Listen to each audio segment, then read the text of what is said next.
আজকে ঘুম থেকে ওঠার সঙ্গে সঙ্গেই কেন জানি না খুব খিদে পাচ্ছিল।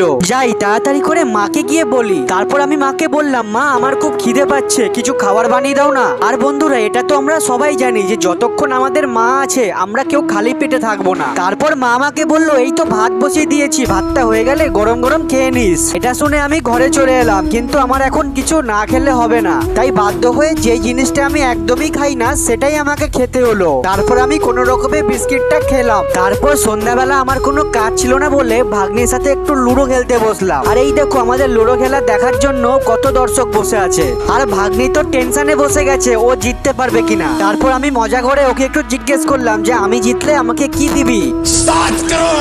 এবার আমাদের গুটি এসে দাঁড়ালো 2 এর ঘরে, যার আগে 2 পড়বে সেই উইন। ইয়েস, তারপরে কিন্তু ম্যাচটা আমি জিতলাম আর ওর হেরে গিয়ে কান্না। দেখো বন্ধুরা, তোমাদের যদি ভিডিওটা ভালো লাগে থাকে তাহলে একটা লাইক করে দাও আর চ্যানেলটা সাবস্ক্রাইব করে দিতে পারো।